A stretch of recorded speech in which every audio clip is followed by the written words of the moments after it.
أعوذ بالله من الشيطان الرجيم بسم الله الرحمن الرحيم يا أيها الذين آمنوا إنما الخمر والميسر والأنصاب والأزلام رجس من عمل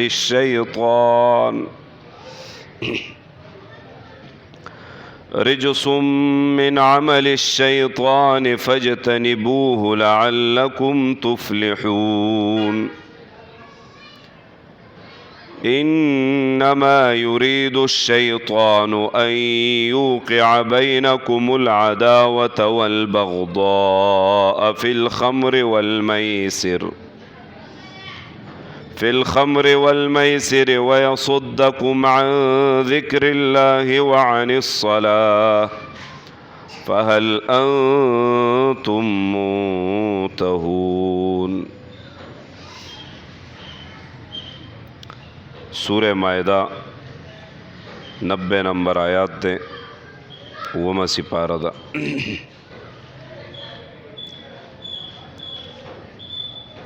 د دې د مخکې سره تعلق مخکې الله تعالی او فرمایل یا ایها الذین آمنوا لا تحرموا طیبات ما احل الله لكم. اے ایمان والاو محرموي پزان باندې پاکیزه شیزونه هغه چې الله درته حلال کړي او جایز کړي دي. نو اوس په هغه وخت کې دا شیزونه خلکو کې عام رایجو نو ذهن تدارات لل چې دا بم په طیباتو کې داخلي نو الله ته دا ویسل چې دا طیباتو کې نه دي داخل بلکې دا پلیتی دا او دې نه ځان بچو ساتي.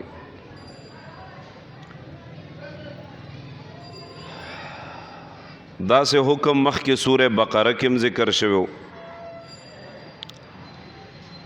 او بیا دا غي نه رسته سورہ نساء کې شراب متعلق حکم ذکر شوی. لیکن تاسو ته سورہ بقره کې دا ذکر شوی چې د شراب او د حرمت حکم الله تدریجن را لېږلی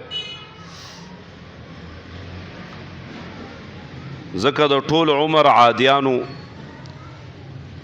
نو په یکدم باندې پرېښودل خو تکلیف دی هو اگر که د الله د طرفه حکم راغلی وی هغې پرېښودل لیکن الله تعالی په خپلو بندگانو مهربانه دی نو تدریجن پرورو آرام آرام سره درجه سره په حرام کړل. علما فرمایي چې پهله نمبر د شراب متعلق حکم راغی نو هغه د سورہ بقره هغه آیاتو یسألونک عن الخمر والمیسر قل فیهما اثم کبیر ومنافع للناس وإثمهما اکبر من نفعهما. تپوس کوي تانا په باره د شرابو کې او په باره د جوارۍ کې نو نبی کریم صلی الله علیه وسلم ته فرمایي چې ته دوی ته ووایه فیه منافع للناس فیدی دی پکې د پاره د خلکو او نقصانات دی خو لیکن نقصانات ډیر زیات دي د فیدونه. اسم کبیر و منافع للناس لوی گناه ده پکې خو څه فایدې هم پکې خلکو ته شته ظاهري لیکن دا کم نقصانات دي نو دا ډیر زیات سخت دي د دې فایدونه. نو کله چې وای دا آیات نازل شو نو ډیرو صحابه کرامو شراب پرېښودل نیسکل. دویم حکم راغې په باره د مونځ ټیم کې او هغه داسې و چې یو ځل یو مجلس تیار شوی و مجلس کې خوراک سکاک عمومو نو چې خوراک یې وکړو نو بیا یې ورپسې شراب اسکل نو د مونځ ټیم راغی او د مونځ ټیم کې یو کس مونځ ته مخکې شو ماخام مونځ ټیم نو قل یا ایها الکافرون صورت شروع پدې کې لام پرې خودو لا اعبد په ځای باندې اعبد ویلې نو بیا خو معنا بالکل غلطیږي. معنا دا ده چې مونږ بندگی نه کوو د هغه چا چې تاسو یې کوئ،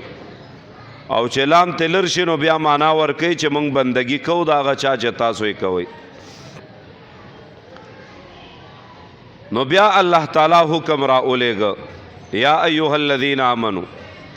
لا تقربوا الصلاة وانتم سکارا.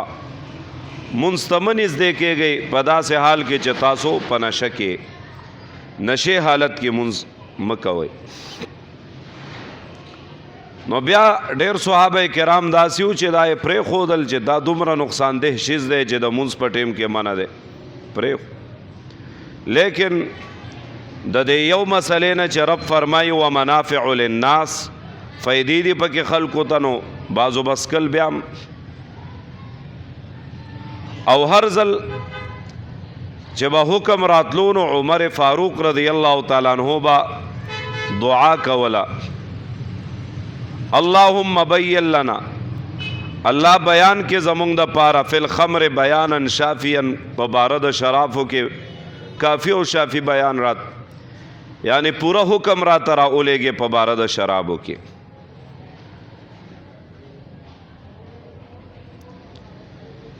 حضرت ابو میسره رضی الله عنه فرمایي چې دا آیات نازل شوی هم دی په باره د عمر فاروق رضی الله تعالی عنہ کې. فرمایي چې راغی نبی کریم صلی الله علیه وسلم ته ذکر کو د عیبونو د شرابو چې شرابو کې دا نقصانات دي دا دي او د هغه حالاتو بیان وکړو چې کم انسان شراب اوس کې او بیا په څه حالات راځي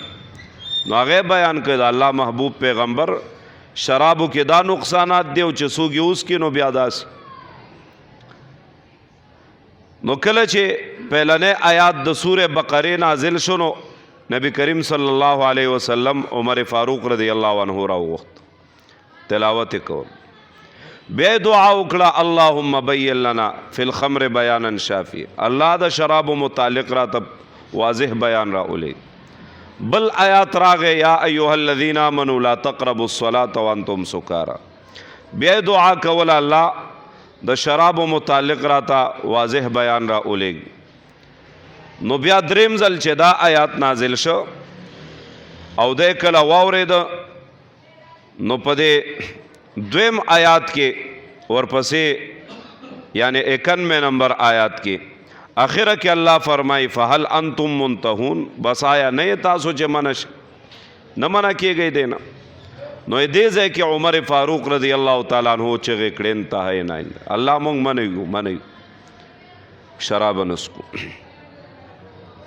نو د شراب متعلق دا دریم حکم چراغه نو دا بالکل د بندیز حکم راغه او پدې کې شراب بالکل حرام شو او دا سے انداز کې حرام شو چې کله صحابه کرام واوریدل نو په مدینه منوره کې لختی یعنی وینې د شراب روانې وې داسې توې کړل چا کرا چاټې و او کچا کرا سو لوخي ورته مات کړل او شراب توې کړل. او یو صحابي د تجارت په غرض راوړیو په دې نیت باندې چې تجارت یو کی چې کله خبر شو چې حکم راغله د شرابو د حرمت نو اومغه ځکه هغه کم چاټې و غیره او لوخو کې راوړیو هغه مات کړل او کم مشکونه د شراب هغه اوسیرل توې کړ شراب ټول ختم کړ ټول مالیت ځان ته ختم ک چې د الله حکم دی چې شراب حرام دي. نو دا سوچ نه کو چې بس ما خو اوس راوړی دی راځه واپس به خرڅ کم بل ځای ته نه بس بالکل توې کړ الله د صحابه کرامو حال. مونږ خو چې کم ناجایز کارونه نو هغه ته دلایل ګورو چې دا به څنګه ځان ته جایز کو. صحابه کرام داسیو چې څنګه به حکم راغی بس په سر سترګو به اومنه هر څه به ختم کړه هغې مال او جان تاوان ته نه کتل چې دی کې زما مالی تاوان دی او که جانی تاوان دی بس د الله حکم ته غاړه کې خودا او د الله حکم یې منه. نو حکم راغی چې شراب او جواری او دارنګ عبادت د درگاهونو او پال معلومول په غشو سره دا حرام دي. رجسن پلیتی دا نو دیته پلیتی وی چې دا پلیت شیز دی. رجس هغه پلیتی ته وایي کوم چې ظاهر نه پټي، ځکه منافق متعلق هم راځي چې رجس، ځکه دیم باطن کې پلیت دی، ظاهر خو ځان نیک نیک کوي خو باطن پلیت دی، نو هغې تم رجس راغلی دی پلیتی. نو الله حکم را اولیږه چې شراب دا حرام دی. او سوره بقره کې ذکر کړیو چې شراب د دې ظاهري قباحتونه هم شته، باطني قباحتونه هم شته. یو سړی اوس کې نو بیا په دې نه پوهېږي چې زه ښه کار کوم که بد کوم، نو که څه کارونه وکړي بیا وروسته پې شرمنده د ملګرو مخکې، ځکه دی خو په نشه کې نه پوهېږي، بیا چې کله په هوش راشي او ملګري ورته بیانوي نو دی خفی. او ما درته هلته ویلي چې ډېر کارونه داسې دي چې دی په حالت د نشې کې کوي او هغه کارونه هغه د ګناه کارونه او بعضې کارونه داسې چې هغه پلیتی. لکه یو کس شراب اسکلیو، سپی راغی او خوله ورته سټله، ځکه خوله خو یې خوږه وه نو سپي سټله، نو دی سپي ته وایي اکرمک الله، الله دې ستا عزت وکړي چې ته زما عزت. نو دی خو په دې نه پوهېدو چې دا اوس زما عزت کوي که زما بې عزتي کوي. او بل کس چې هغه شراب سکلیو نو خپل اودس ماته تش اودس ماته دینه به لپه ډکوله او مخ ته به اچوله او بیا به دعا کوله اللهم اجعلني من التوابین واجعلني من المتطهرین. یا الله ما د توبه کوونکو نه وګرځه او ما د پاکو نه وګرځه. نو دې کې پلیتی ظاهري هم شته، باطني پلیتیانې قباحت هم پکې شته دی. سړی اوس کې نو نورو گناهونو طرف ته مایله کیږي، شراب اوس کې کنزلې کوي، شراب اوس کې قتل کوي شي، ځکه په دې کې یو قسم بهادری سړي کې پیدا کیږي ځای ویس کې نو بیا په ځان نه پوهېږي. او شراب اوس کې جګړې کوي، زنا طرف ته مایله کیږي، ډېر قباحتونه پکې پراته دي. نو د دې قباحتونو د وجې شراب هغې ته نجس وویلی شو چې دا پلیت شی دی، رجس دی.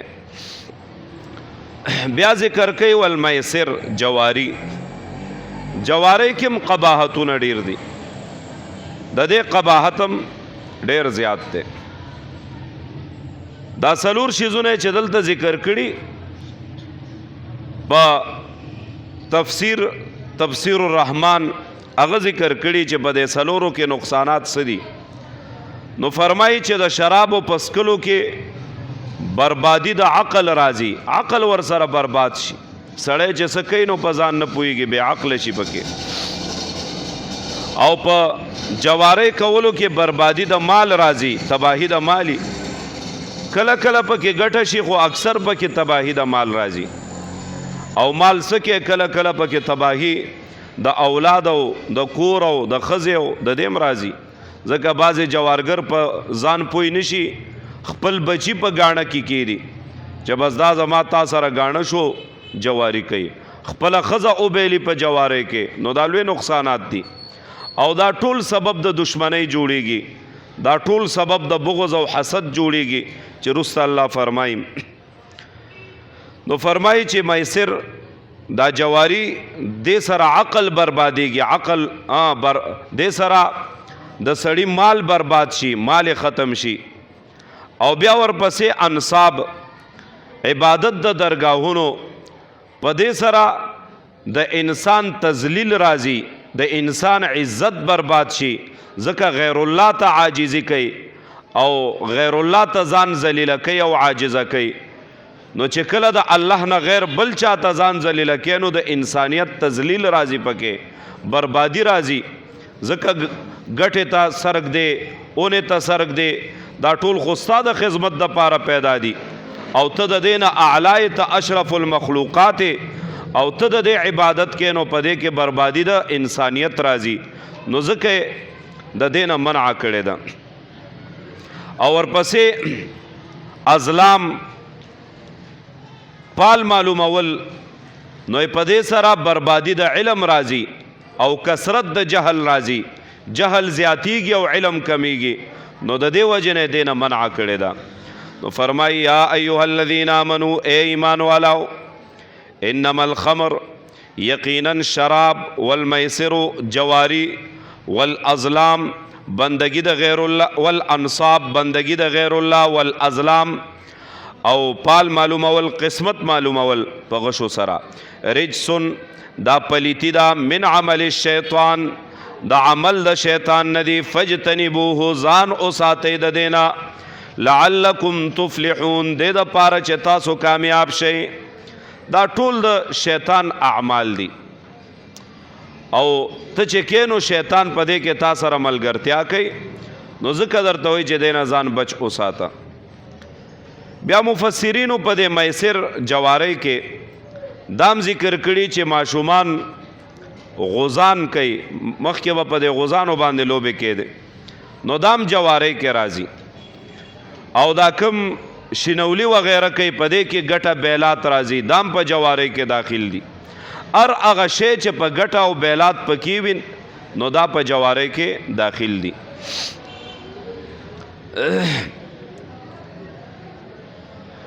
فرمای انما یرید الشیطان، یقینا غواړي شیطان، ایوقع چې واچي بینکم پمن ساسو کې العداوت دشمنی، والبغضاء او بغض حسد، فی الخمر والمیسر په بارا د خمر کې، شراب والمیسر او جواری کې، د دې وجه نه ستاسو په منځ کې دشمنی واچي. نو ښکاره خبره ده یو سړي شراب څکلي او بل ته کنځلي وکي، نو بس دشمنی شوه، اب پې گزار کوي او دینه به لویه مسله جوړوي. یا شراب اسکلی او د چا عزت ته په بد نظر وکتل، نو بس دا دشمنی ده. شراب اسکلی په چای گزارو کو، څوک قتل کړل، څوک زخمی کړل، نو دا ټول سبب د دشمنی ګرځي. نو ځکه فرمای رب چې غواړي شیطان، اراده د شیطان دا ده چې ستاسو په منځ کې دشمنی واچي. او دارنګ والمیسر جواری سره ستاسو په منځ کې دشمنی اچي، ځکه چې جواری کې بیلات راشي، کله یو سړی څه وبیلي، نو چې وبیلي نو هغه ته په زړه کې بغض حسد کې نه راشي، یا وبیلي نو لانجه جوړه کي، هلکه تا ما سره چلو کو، یا د ما سره دوکه وکړه، نو په دې کې لانجه جوړه شي، نو چې جوړه شي نو سړی په دشمنی ته ورسي. نو فرمای انما یرید الشیطان، یقینا غواړي شیطان، ایوقع چې واچي بینکم په منځ ستاسو کې العداوت دشمنی، والبغضاء او کینه بغض، فی الخمر والمیسر په باره د شراب او د جواری کې. بل نقصان یې څه دی؟ ویصدکم عن ذکر الله، او بندی تاسو عن ذکر الله د یاداشت الله نه. اوس چې شراب چا څکلي نو خو د الله ذکر نه کوي که نه، خامخا د ذکر د الله نه بندي. او دارنګ چې څوک جواری تناسي نو دام سبب د بندش د ذکر د الله ګرځي، ځکه هلته خو سړی ذکر نه کوي، خو ایله په ګناه کې اختی. وعن الصلاة، او بندی تاسو د منځ نه، نو دا تخصیص بعد التعمیم دی، دام په ذکر د الله کې داخل شو، لیکن منځ ډیر اهم دی، نو د ډیر اهمیت د وجې بیا ځان ته خاص ذکر کو دوباره. نو چې سړی شراب اسکلی، نو شراب اسکلو وخت کې خو منځ نه کېږي، که کیم نو ګډ وډ به کې، او الله حکم هم کړی چې د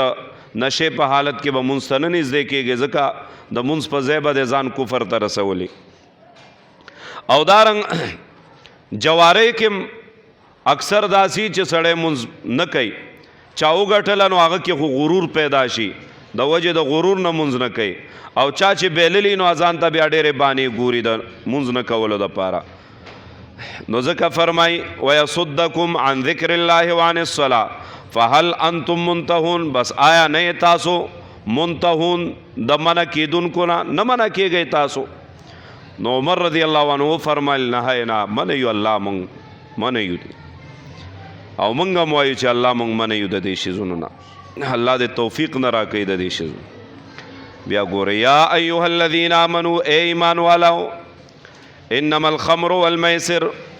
یقینا شراب، والمیسر جواری، والانصاب او بندگی د غیر الله والازلام پال معلومول قسمت معلومول په غشو سره. دا قسمت معلومول اوسم که سړی کوي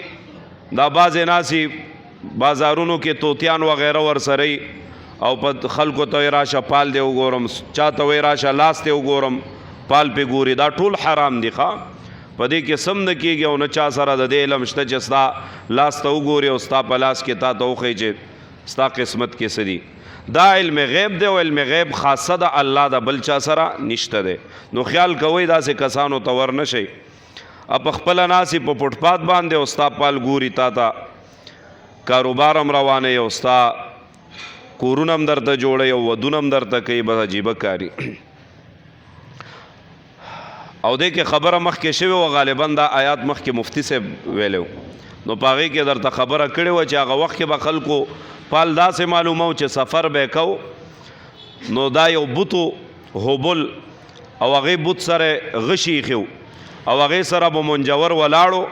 نو دوی به راغلل او هغه منجور ته به ډېر تحفې تحایف چا به اوښان راوستل چا به ګډې چیلۍ هغه ته به ورکړی او هغه ته به چې ما ته پال وګوره هسې به ورته نه کتو مفتو کې لوی شکرانې به ورته راوړلې نو هغه به لاس وردن نه کو غشی به را وایسته غشي باندې به دوه الفاظ لیکلي وو یو غشي داسې و چې په هغې به افعل لیکلی و وکه یو به لا تفعل مه کوه او یو غشی به پکې داسې و چې په هغې به سم نه و لیکلي نو چې راو به ایستو لیکلي به په افعل نو دته به یې کوه بس دی کې ستا خیر دی او که لیکلي به لا تفعل مه کوه نو هغه به یې منع کو چې مه کوه خیر دی نشته او که راو به ایستو چې څه به هم پې نه نو بیا به هغه کېښودو دوباره به بل رایسته. دغې طریقې سره به دوی قسمت معلومو. نو فرمای ول ازلام قسمت معلومول په غشو رجسون پلیتی دا نو اوس یوازې غشي نه دي په هر څه سره قسمت معلومول دا پلیتی دا او حرام دي. من عمل الشیطان دا عمل د شیطان نه دی فاجتنبوه ځان اوساتئ دینا لعلکم تفلحون دی د پاره چې کامیاب شئ. انما یرید الشیطان یقینا غواړي شیطان ان یوقع بینکم العداوة چې واچي په منځ تاسو کې دشمني والبغضاء او کینه فی الخمر والمیسر په باره د شرابو والمیسر او جوارې کې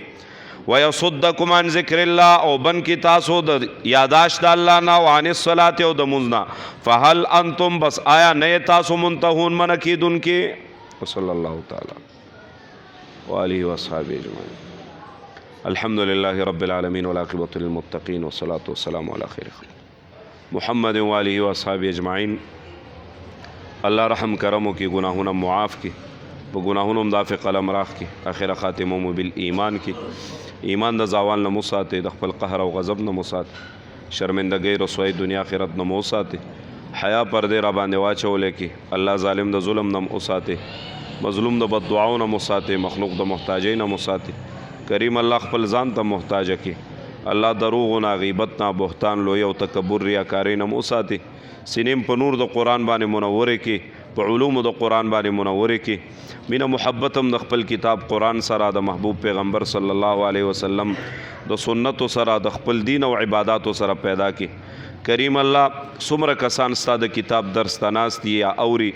الله د دې ټولو حاجتونه پوره کې مشکلات حل کې. کریم الله د دې ټولو جولې منګولې د خیر برکت نه ډکې کې الله د دې ټولو کورونه د کور کمرې صحنونه د حلال رزق نه ډک کې الله دې ټولو باندې د خپل علم عمل رزق او اخلاص دروازې را پرانستلې کې الله د ټولو پکړې ګناهونو د عفو قلم راخلې کې وصلی الله تعالی علی خیر خلقه محمد و آله وصحبه.